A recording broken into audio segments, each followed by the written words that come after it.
प्रदेश में हुआ सबसे बड़ा एनकाउंटर।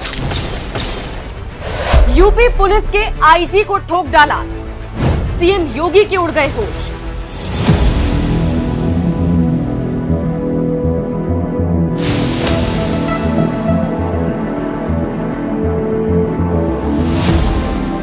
उत्तर प्रदेश में एनकाउंटर होना ना ही कोई नई बात है और ना ही कोई बहुत खास बात, क्योंकि यूपी पुलिस की कब अपराधियों के साथ मुठभेड़ हो जाए और कब किसी कोने से एनकाउंटर की खबर आ जाए कहा नहीं जा सकता।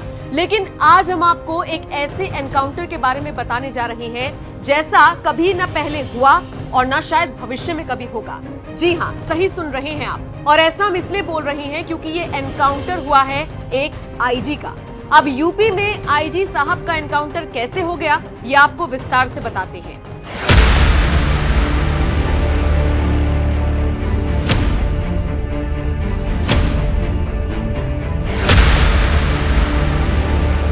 कहानी शुरू होती है 23 अक्टूबर को शाम 5:17 पर मथुरा के फरह थाने में एक कॉल आती है। इस कॉल को एसओ सुरेश चंद्र उठाते हैं। कॉल करने वाला शख्स खुद को आईजी क्राइम सुभाष कुंतल बताता है और साथ ही ये भी बताता है कि वो लखनऊ हेडक्वार्टर से बोल रहा है।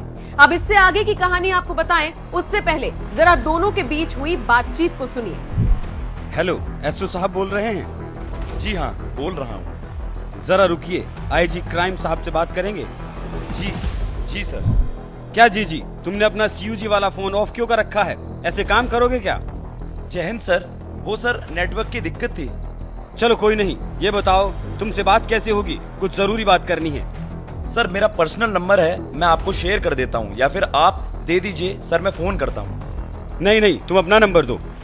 नंबर एक्सचेंज हुए। उसके बाद आईजी साहब और एसओ के बीच एक केस को लेकर बात हुई। आईजी क्राइम एक नहीं, दो नहीं, बल्कि 3 से 4 बार एसओ को फोन करते हैं और एक तेल माफिया के बारे में जानकारी लेते हैं। आईजी क्राइम वडोदरा के रहने वाले एक ऐसे तेल माफिया के बारे में पूछते हैं जिसकी गिरफ्तारी पहले ही हो चुकी है।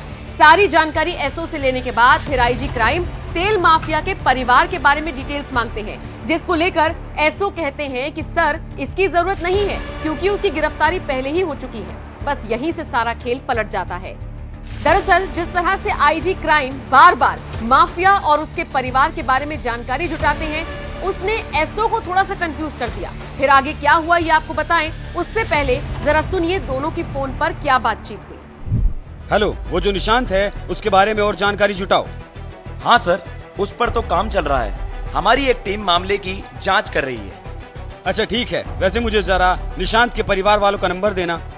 लेकिन सर मैंने आपसे निवेदन किया ना कि उसे तो हम पहले ही गिरफ्तार कर चुके हैं, इसलिए इन सब चीजों की जरूरत नहीं है। तुम्हें जितना कहा जाए उतना करो, सिर्फ निशांत को गिरफ्तार करने से काम नहीं चलेगा। अब हम उसके परिवार को भी गिरफ्तार करेंगे। जिस तरह से आईजी क्राइम बार बार एसओ से माफिया के परिवार के बारे में जानकारी मांग रहे थे, उससे हैरान हुए एसओ ने आला अधिकारियों को इस बात की सूचना दे दी। थोड़ा और रिसर्च हुआ तो पता लगा कि लखनऊ हेडक्वार्टर में इस नाम का कोई भी अधिकारी इस पोस्ट पर है ही नहीं। पुलिस को समझते देर नहीं लगी कि ये कोई फर्जी कॉल था। कॉलर ने एसओ से सारी डिटेल्स निकलवाने के लिए इस तरह की हरकत की थी। बस फिर क्या, कॉलर को पकड़ने के लिए पुलिस ने जाल बिछाया।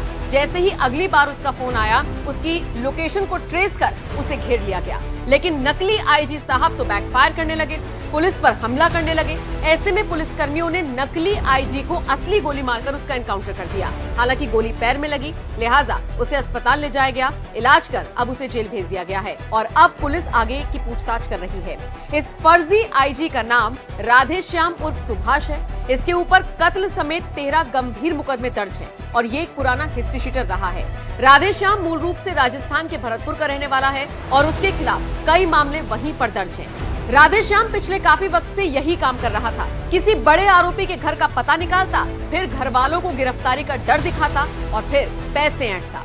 फिलहाल पुलिस ने बड़ी कामयाबी हासिल करते हुए राधेश्याम को गिरफ्तार कर लिया है। अब आप इस खबर पर क्या राय रखते हैं, कमेंट करके जरूर बताएं।